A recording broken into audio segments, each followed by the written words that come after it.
एक बहुत बड़ा राजा था, उसका 3 बेटा था। और राजा ने सोचा हम इसको पहले योग्यता है कि नहीं चेक कर ले, उसके बाद हम अपने अपने साम्राज्य, इसको मेन साम्राज्य उसको दे दूंगा जिसके पास योग्यता होगा। तो राजा ने बोला जे हमें कंघी तो जानवे करते हैं, कंघी जो सबसे ज़्यादा कंघी बेच कर आएगा उसको हम पूरा साम्राज्य दे देंगे। तो तीनों अपने अपने तीनों बेटे अपने अपने कंघी लेकर के निकल गए बेचने के लिए बोध भिक्षित के मठ में, यानी जहाँ केस नहीं रहता है उसका मठ में। तो गया, तीनों बेटा निकल गया बेचने के लिए। तो सबसे बड़ा वाला बेटा बोला कि जे पिताजी मैं एक कंघी बेच कर आया। तो अच्छा कोई बात नहीं है, बैठो। कैसे बेचा? तो सबके किसी के पास बाल ही नहीं था, तो हमने सोचा कि जे किसी को तो काम में आ जाए। तो एक आदमी का पीठ में खुजली हो रहा था, तो उसको हम बेच दिए जे ये लीजिए, ले लीजिए आप, और आपको पिट्ठी खुजलाने के काम में आएंगे। तो बोला ठीक है, अच्छा बैठो।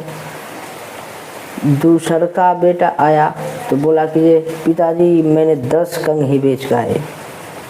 तो अच्छा ठीक है, कैसे बेचा? तो उसने बोला कि बहुत सारे आपका यहाँ मठ में आता है पूजा करने के लिए, दर्शन करने के लिए, तो बहुत आदमी के बाल बिगड़ जाता है, तो वो अपना धैर्य रहेगा तो अपना बना लेगा, केस सही कर लेगा और चला जाएगा। तो ठीक है, बहुत अच्छा है, आओ बैठो।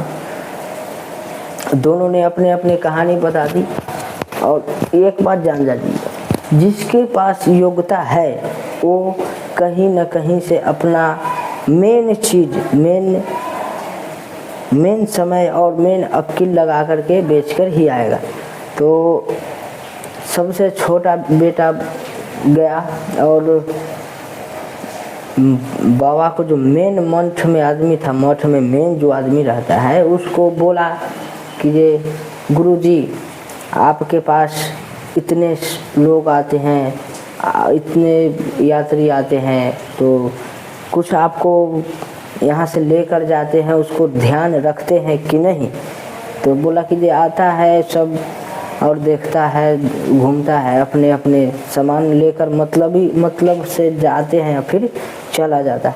तो फिर बोला जो आप बड़ा वाला बेटा बोला राजा के, छोटा वाला जो हम आपको ऐसे कर सकते हैं जो पूरा निचोड़ ये मंडली का कथा का पूरा निचोड़ हम यह कंघी के ऊपर हिस्से में लिख देते हैं ना। तो जब कंघी से बाल बनाएगा तो जब कंघी से बाल बनाएगा तो उसको याद रहेगा। तो बोला जी अच्छा ठीक है। तो लिखवा दिया और बेच दिया। 1000 कंघी लेकर गया और 1000 कंघी उसको बेच दिया। तो बेच उच करके घूम करके फिर आ गया घर। तो उनको पिताजी ने पूछा ये बेटा तुम कंघी का कैसे बेचे कंघी?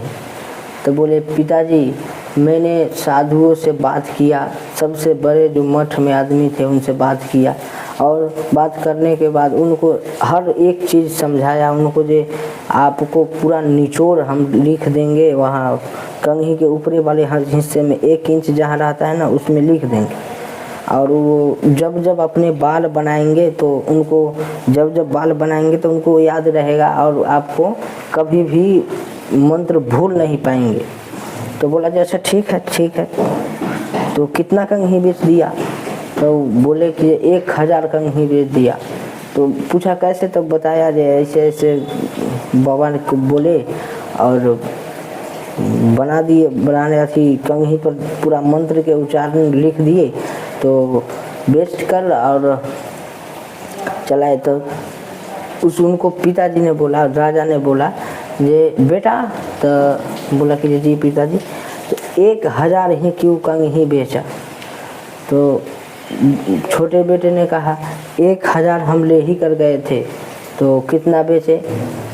तो चलो ठीक है, तो बेच दिया कंघी और सबसे छोटे बेटे का पूरा साम्राज्य दे दिया। तो देखिए, घोड़ा के और गदहा के, 2 जानवर के बैसाख में पेट भरता है, संतोष होता है। क्यों? घोड़ा जो है वो चौरी चरने जाता है खेत में, तो पीछे घूम कर ताकता है तो कहता है जे बाप रे बाप, हम इतना चौर गेलिए। तो इसीलिए कहते हैं दोस्तों, संतोष, चौरी में संतोष नहीं होता है। और उसके बाद सबके अपना अपना योग्यता है, अपना अपना अकिल है, अपना अपना हर चीज़ है जो कर रहा है। तो इतना ही। जय हिंद।